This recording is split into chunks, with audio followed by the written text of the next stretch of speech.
তোর আশিকি, লিখেছেন সোহের আফা, পর্ব সংখ্যা 9। আপনার গিটারকে বের করে আনার চেষ্টা করছি, তাই বলে কোনো কিছু চিন্তা না করে এভাবে হাত ঠুকিয়ে দেবেন? ওটা এখনও অক্ষত আছে বলে আপনার মনে হয়?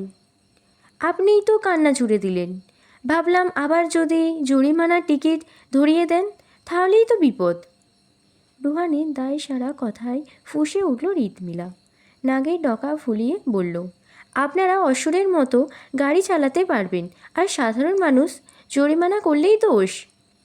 রুহানও এবার বিরক্ত হলো। তার আওয়াজে প্রকাশ পেল চাপা উৎকণ্ঠা। দোষ তো আপনার। রাস্তায় রোড লাইট, জেব্রা ক্রসিং বলে কোনো বস্তু আছে, সেটার দিকেও তো একবার তাকাবেন। রুহানের কথায় হৃদের চোখ পেরিয়ে আসার উপক্রম। ভারী আশ্চর্য গলায় বলল, আপনি সম্ভবত মঙ্গল গ্রহ থেকে টপকেছেন, নয়তো এসব বলতেন না। এদেশে এসব কেউ মানে না? রুহানের কণ্ঠে কৌতূহল। একটু ঝুঁকে ফিসফিস করে হৃদ আবারও জিজ্ঞেস করল, সত্যি করে বলুন, আপনি কোথা থেকে এসেছেন? বিপরীতে বেখালি হয়ে কিছু বলার আগেই মৃদু স্বরে আর্তনাদ করে উঠল লোকটা, আউচ! কি হলো?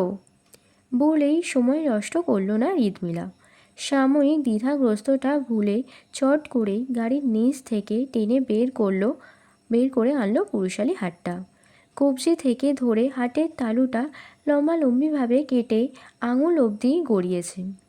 বিশাল বড় ক্ষত, অঝরে রক্ত গড়িয়ে পড়ছে, যা দেখে তাজ্জব হয়ে রইল রিতমিলা। কপাল জুড়ে চিন্তার বলিরেখা। অবিশ্বাস্য গলায় বলল, কি আশ্চর্য, আপনি চুপচাপ বসে আছেন কি করে? তাহলে কি করব? রিতমিলা ফের উদ্বিগ্ন হয়ে বলল, নিশ্চয়ই গিটারে তারের সঙ্গে লেগেছে, এক্ষুনি ইঞ্জেকশন দিতে হবে। চলুন আমার সঙ্গে। কোথায়? আমার ক্লিনিকে। আপনি ডাক্তার? রুহানের কথা শুনে আগুন চোখে তাকালো হৃদ। তা দেখে শুষ্ক ঢোক গিলল রোহান।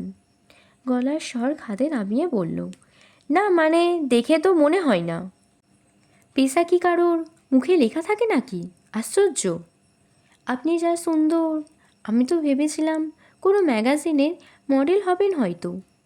রুহানের শেষ কথাতে নিজের অজান্তেই চাপ রানী রঙে রাঙা হলো হৃদের শ্যাম বরণ মুখ।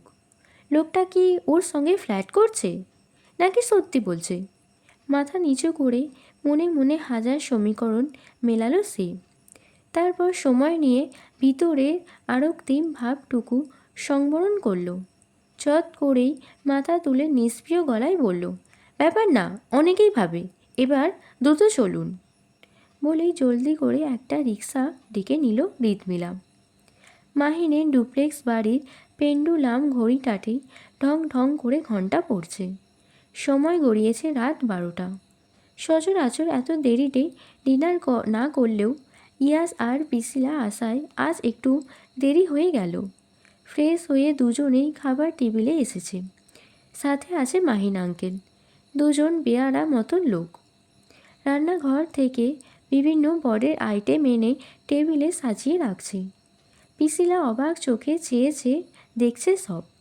দেশি সাদা ভাত, কুচো চিংড়ি ভুনা, বড় বড় চিতল মাছের পিস, ভেটকি মাছের পাতুরি, শুটকির ভর্তা, সাথে কয়েক প্রকার ভাজি আর ডাল। খাবারগুলো দেখে বেশ সুস্বাদু মনে হচ্ছে, কিন্তু পিসিলার ভিতর ক্ষুধার্ত ভাবটা কিছুতেই আসছে না। কি করে আসবে? ওর গায়ে তো প্রচণ্ড জ্বর এসেছে, শরীর ম্যাচ করছে, জিভটা তেতো হয়ে আছে, মুখে একটু স্বাদ নেই। পিসিলাকে এভাবে বিমর্ষ মুখে বসে থাকতে দেখে আওয়াজ করে উঠলেন মাহিন আঙ্কেল, এ কি খাচ্ছ না কেন? এগুলো সব ফ্রেশ মাছ, সরাসরি সমুদ্র থেকে তুলে আনা, জলদি জলদি খাও। বলে পিসিলার পাতে বড় একটা মাছের পিস তুলে দিল সে। বিপরীতে এক চিলতে আন্তরিকতা মাখা হাসি ফেরত দিল পিসিলা। অস্পষ্ট গলায় বলল, খাচ্ছি। ইয়াস তখনও চুপচাপ মাথা নিচু করে মুখে খাবার তুলছে। ভাবটা এমন যেন পিসিলার খাওয়া না খাওয়াতে বিন্দুমাত্র যায় আসে না তার। পিসিলাও আর বসে থাকলো না, একটু হলেও খাওয়ার চেষ্টা করলো। ঠিক সেই সময় সদর দরজায় কলিং বেলের আওয়াজ হলো। খাওয়া রেখে ওরা সকলে একযোগে তাকালো সেদিকে। মাহিনের অ্যাসিস্ট্যান্টের নাম রৌনক।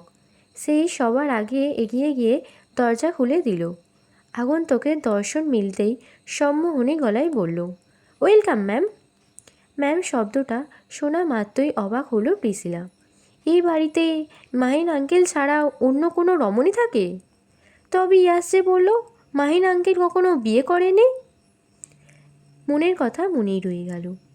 এর মধ্যেই ভিতরে এসে হাজির হলো বছর 25-এর ঘরে পা রাখা এক শস্যে যুবতী। সাদা কুর্তি আর ব্লু জিন্স পরিহিত মেয়েটাকে দেখে ইয়াস পিসিলা দুজনেই খাওয়া রেখে চোখাচোখি করল। এই মেয়েটাকেই তো আজ সন্ধ্যাবেলা CRBতে বসে গান গাইতে দেখেছে ওরা। তাহলে এই বাড়িতে কি করছে ও? কোনোভাবে কি মাহিন আঙ্কেলের পরিচিত? চমৎকার এই প্রশ্নটা খেলে গেল ইয়াসের মস্তিষ্কে। তবে চেহারা তার অভিব্যক্তিহীন। কিছু না বলেই আবারও মাথা নিচু করে খাওয়ায় মন দিল সে। কিন্তু নিজের কৌতূহল দমাতে পারল না পিসিলা। সে প্রশ্নটা করেই বসল চট করে, এটা কি মাহিন আঙ্কেল? আগন্তুক রমণীর পানে সে বিগলিত হাসল মাহিন। দৃঢ় প্রত্যয় নিয়ে বলল, আমার একমাত্র কন্যা হৃদমিলা বেঞ্জামিন।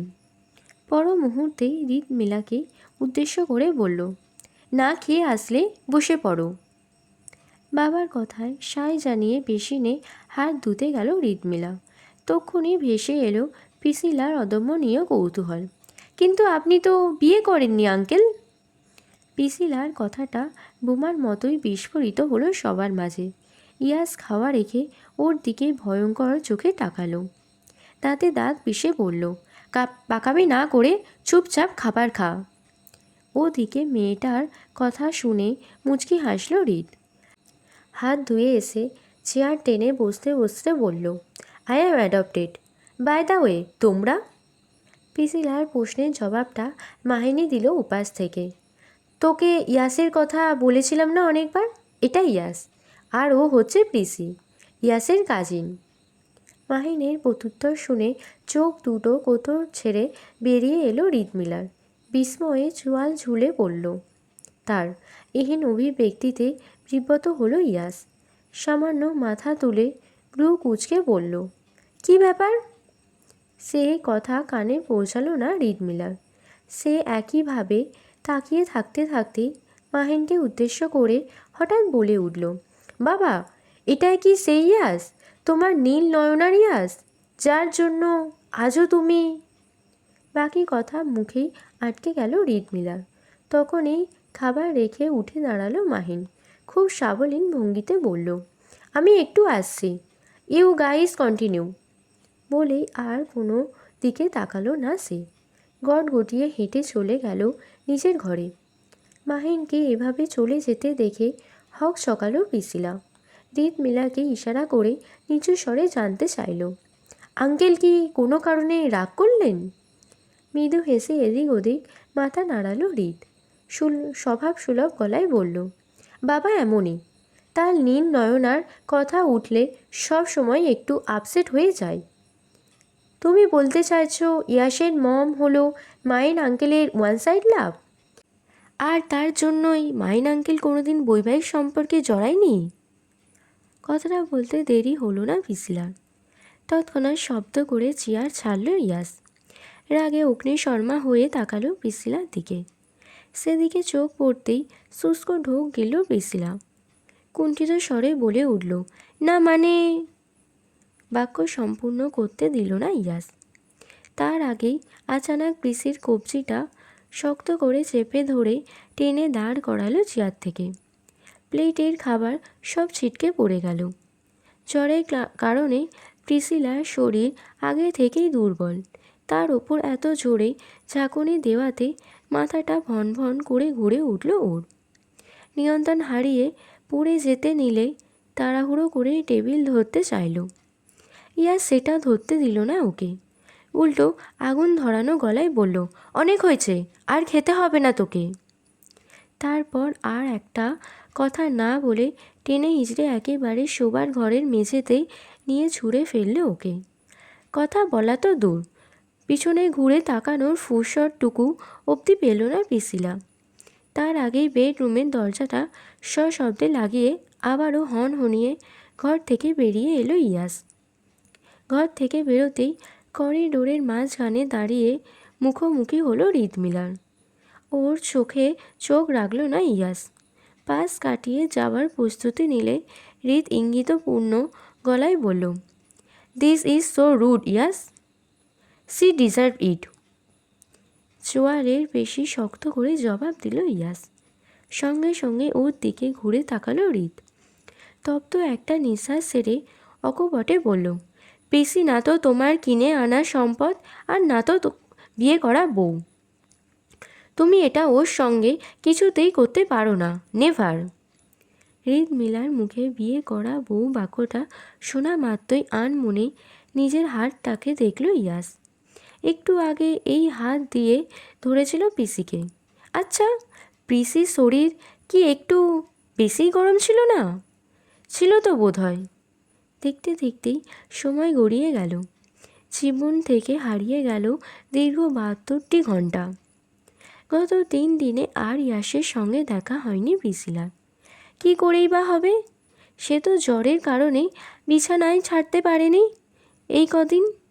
এত জ্বর, এত অসুস্থতার মাঝেও একটিবার পিসিলার খোঁজ নেয়নি ছেলেটা। কলেজের মেয়েগুলো ঠিকই বলে, ইয়াস আসলেই একটা ডেড কোল্ড ফিশ। ওর মাঝে হৃদয় বলে কিচ্ছু নেই। মনে মনে কথাটা ভাবল পিসিলা। এর মাঝে পাপা কল দিয়েছিল অনেকবার, টেক্সটও করেছে, কিন্তু পিসিলা রিসিভ করেনি একটাও। পাপার ওপর তার অবাধ অভিমান। মাম্মা নিশ্চয়ই ওর সঙ্গে কথা বলার জন্য উতলা হয়ে উঠেছে, তাই এত তোড়জোড়। পিসিলারও তো মন কেমন করে। হাজার হাজার কিলোমিটার দূরের দেশে এসেও মায়ের জন্য ছটফট করে অন্তর। অসুস্থ হলে বোঝা যায় মা কী জিনিস। আজকাল শরীরটা আর চলে না পিসিলার। একে তো জ্বর, ঠান্ডা ভিতর তাকে অবরোধ করে রেখেছে, তার ওপর জেট ল্যাগ এখনও কাটেনি। গায়ে গতরে বিড়িতে উপস্থিত থাকলেও শরীর চলছে তার ভিনদেশি টাইম জোনে। তার সঙ্গে যোগ হয়েছে প্রতি মাসের অবধারিত নারী দেহের অসুস্থতা। সব মিলিয়ে মানসিকতাও খিঁচড়ে আছে ওর। যেহেতু ভিন টাইম জোনে আছে, তাই রাতের বেলা ঘুম আসে না কিছুতেই, অথচ সকাল হলেই চোখের পাতায় ভর করে নিদ্রা দেবী। তখন আর চাইলেও খুলে রাখা যায় না চোখ। গত 3 দিনও একই নিয়মে চলছে জীবন। আজকেও তার ব্যতিক্রম নয়।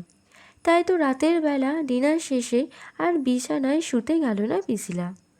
ঘরের আলো নিভিয়ে একটা হট ব্যাগ নিয়ে চুপচাপ গিয়ে বসল টিভির সামনে। কাউচের ওপর না বসে হাঁটু মুড়ে মেঝেতে বসে পেটের ওপর তুলে রাখলো হট ব্যাগটা। তারপর রিমোট চেপে নেটফ্লিক্স ঢুকে শুরু করলো মুভি দেখা। টিভি স্ক্রিনে কিসিং বুথ মুভির রোমান্টিক কাহিনী চলছে। এলি আর নোয়ার চমৎকার রসায়ন, সেই সঙ্গে আছে নোয়ার ভাই লিও। চকলেট বার চিবোতে চিবোতে পিসিলা হাঁ করে গিলছে সবটা। সবে সবে মুভিতে মনোনিবেশ করে এসেছে। ঠিক এমন সময় কোথা থেকে যেন ঝড়ের বেগে সামনে এসে দাঁড়ালো ইয়াস। এসে পিসিলার হাত থেকে ছো মেরে টিভি রিমোটটা নিয়ে গেল সে। তারপর কাউচের গায়ে কনুই ঠেকিয়ে গা ছাড়িয়ে বসলো পিসিলার পাশেই। এক হাতে রিমোট টিপে টিভি চ্যানেল পাল্টাতে লাগলো, অন্য হাত দিয়ে শার্টের কয়েকটা বোতাম খুলতে খুলতে বিড়বিড়ালো, বিদিতে অনেক গরম, উফ। সঙ্গে সঙ্গে ছ্যাঁত করে উঠল পিসিলা। পাশ ফিরে দাঁত খিচিয়ে শক্ত গলায় বলল, রিমোট দাও। ইয়াস যেন আকাশ থেকে পড়ল, তেমনভাবেই কুঁচকালো কপাল। ধীরে ধীরে সোজা হয়ে গেল তার। অবাক স্বরে বলল, রিমোট দেবো মানে? আমার কাছ থেকে রিমোট চাইছিস? বুক কাঁপে না তোর? না কাঁপে না, তাও বলছি। বলেই চট করে রিমোটটা নিয়ে নিল পিসিলা। নিয়ে একেবারে কোলের মধ্যে লুকিয়ে ফেলল। ওর কাণ্ডে মেজাজ খারাপ হয়ে গেল ইয়াসের। সবখানে একচ্ছত্র রাজ করা একগুঁয়ে মস্তিষ্কটা মেনে নিতে পারল না এই হার। ফলস্বরূপ এক হাতে পিসিলাকে শক্ত করে চেপে ধরে অন্য হাত দিয়ে কোটর থেকে তুলে আনলো রিমোট। তখনই টের পেল ওর তলপেটের মাঝে গরম কিছুর উপস্থিতি। ইয়াসের কৌতূহল বাড়ল। রিমোটের থেকে ধ্যান সরিয়ে তীক্ষ্ণ গলায় প্রশ্ন করল, পেটে কি হয়েছে তোর? কি রেখেছিস এখানে? কই, কিছু না তো। দৃষ্টি ঘুরিয়ে জবাব দিল পিসিলা। কিন্তু ইয়াস তো দমে যাবার মানুষ নয়। কোনো রূপ পূর্বাভাস ছাড়াই পিসিলার পেটের ওপর থেকে সুতির জামার পাতলা আবরণটা আচানক সরিয়ে ফেলল সে। তৎক্ষণাৎ আড়ষ্টটায় কুঁকড়ে গেল পিসিলা। হট ব্যাগ গড়িয়ে মাটিতে পড়ল। দু হাত দিয়ে নিজেকে আড়াল করার চেষ্টা চালালো মেয়েটা। ইয়াসের দৃষ্টি তখনও অনড়, হাত দিয়ে জামাটা একইভাবে তুলে রেখেছে। নিষ্প্রভ চোখের সামনে খেলা করছে এক ফালি নির্মেদ মোম রাঙা উদর আর তার মাঝে কোমল বৃত্তাকার নাভিকূপ। রমণীর প্রতিটি নিঃশ্বাসে তারে ওঠানামা করা তুণ্ডাখানি তখন তিরতিরিয়ে কাঁপছে, যা দেখে ক্রমশ দৃষ্টি আচ্ছন্ন হয়ে এলো ইয়াসে। বুকের ভিতর ঘনীভূত হলো একটা ভোঁতা অসহ্যকর ব্যথা, যা এর আগে কখনো হয়নি। কোনো এক আশ্চর্য তৃষ্ণায় কণ্ঠতালু শুকিয়ে এসেছে তার। সেই সাথে ভারী হয়েছে নিঃশ্বাস। লতানো দেহের আকর্ষণীয় বাঁক দেখতে দেখতে আনমনেই জিভ দিয়ে শুষ্ক ঠোঁট জোড়া ভিজিয়ে নিল সে। পিসিলাকে সেই ছোট্টবেলা থেকে দেখে এসেছে ইয়াস। কখনো ওকে নিয়ে মনে কোনো সংকোচ কাজ করেনি। সেই জেদ ধরেই আজ এমন কাণ্ড ঘটিয়েছে সে। কিন্তু আশ্চর্যজনকভাবে ভুলে গিয়েছিল পিসিলা এখন আর ছোট্ট নেই। জামা কাপড়ে আবৃত লটানো শরীরটাকে বিশেষ পরিবর্তন এসেছে। নারী দেহের সকল আকর্ষণ এখন বিদ্যমান তার মাঝে। শুধু কি তাই, চোখ ধাঁধানো সৌন্দর্য ওর, যা ইয়াসের মতো প্রখর সংযমধারী মানুষকেও এক মুহূর্তের জন্য নির্বাক করে দিয়েছে। সেই সুযোগে ওর হাতে রিমোটটা আবারও টান মেরে লুফে নিল পিসিলা। মোহচ্ছন্নতা ভেঙে গেল নিমিষেই। ইয়াস আস্তে করে ছেড়ে দিল ওকে। দৃষ্টি সরিয়ে লম্বা শ্বাস ফেলল। এখন আর টিভিতে মন বসছে না। ভিতর ভিতর অস্থির লাগছে খুব। এয়ার কন্ডিশনারের নিচে বসেও দরদর করে ঘামছে ওর শরীর। ওদিকে হট ব্যাগ সরে যাওয়াতে আবারও ব্যথায় মুছড়ে পড়ল পিসিলা। দু হাত পেতে চেপে ধরে মৃদু আর্তনাদ করে উঠতেই দৃষ্টি ঘোরালো ইয়াস। মেয়েটাকে আপাদমস্তক পরখ করে জীবনে প্রথমবার স্বাভাবিক গলায় বলল, বেশি ব্যথা করছে? Should I call a doctor? বিপরীতে না সূচক মাথা নাড়ালো পিসিলা। হাত দিয়ে শুধু হট ব্যাগটাকে ইশারা করল সে। সেটাকে এগিয়ে দিতে গিয়ে হুট করে একটা অত্যাচার্য প্রশ্ন করে বসল ইয়াস, ইজ ইট পিরিয়ড পেন? ইয়াসের প্রশ্নে হঠাৎ জমে গেল পিসিলা। কেন যেন এই স্বাভাবিক কথাটাও ইয়াসের মুখ থেকে শুনে কান গাল গরম হয়ে উঠল ওর। চোখে চোখ রাখতে পারল না। সহসা কোনো রূপ প্রত্যুত্তর না করে ঘুরে তাকালো অন্যদিকে। ঠিক তখনই শ্রাবণের মেঘ ভেজা দমকা হাওয়ার মতো ভেসে এলো প্রেমময় কিছু গানের চরণ। খ্যাপা ছেড়ে গেলে মনের মানুষ আর তো পাবো না, না না যেতে দেব না, তোমায় হৃদ মাঝারে রাখবো, ছেড়ে দেব না, তোমায় হৃদয় মাঝে রাখবো, ছেড়ে দেব না। পাশের বারান্দাটা ধূসর আধারে মোড়ানো। বৈদ্যুতিক আলো না থাকলেও চাঁদের উপরই আলো ঠিকরে পড়ছে মেঝেতে। মূলত সেখান থেকে ভেসে আসছে বিমুগ্ধ গানের সুর। ইয়াস পিসিলা একযোগে ঘুরে তাকিয়ে আছে সেদিকে। ক্ষীণ চোখ চূড়ানো আলোয় স্পষ্ট ভেসে উঠেছে একটা নারী মূর্তির অবয়ব। বারান্দার রেলিংয়ে ভর দিয়ে নিশ্চিন্ত মনে বাইরে মুখ বাড়িয়ে রেখেছে সে। গাইছে গুনগুন করে, এটা নিশ্চয়ই রিদমিলা। তো আমি শেষে কিছু বলতে চাই। আমার এখন খুব শরীর খারাপ। তোমরা হয়তো আমার ভয়েস শুনেই বুঝতে পারছো। এখন আমার খুব জ্বর সর্দি হয়েছে। আমার ভিডিও করতে খুব কষ্ট হচ্ছে, তারপরও ভিডিওটা করেছি আমি। তো সর্দির কারণে বারবার ধরে আমাকে নাক টানতে হচ্ছে, একটু অসুবিধা হচ্ছেই। আর সেজন্য এই ভিডিওতে আমি খুব ভালো করে কিছু করতে পারিনি, কোথাও কোথাও খুব আটকে গেছি। তো প্লিজ একটু মানিয়ে নাও এই ভিডিওটায়। এবারে আমি ভেবেছি একেবারে পুরোপুরি ঠিক হলেই তারপর ভিডিও করব, কারণ এইভাবে ভিডিও করতে আমার প্রচুর অসুবিধা হচ্ছে। আর আমি যেটা বলতে চাই, আমি দেখছি তোমরা অনেক সবাই আমার ভিডিও দেখছো, কিন্তু কেউ কিছু বলছো না। বলো তোমরা কেমন উপন্যাস চাও, আমি সেই হিসেবে তোমাদের সেই উপন্যাসগুলো দেবো। আর এর সাথেও কি অন্য কোনো উপন্যাস শুনতে চাও, তাহলে কমেন্টে বলো, আমি অবশ্যই দেওয়ার চেষ্টা করব। আর সাবস্ক্রাইব করে রাখো, যাতে আমি যদি কোনো ভিডিও ছাড়ি সঙ্গে সঙ্গে হাতে তোমরা পেয়ে যাও।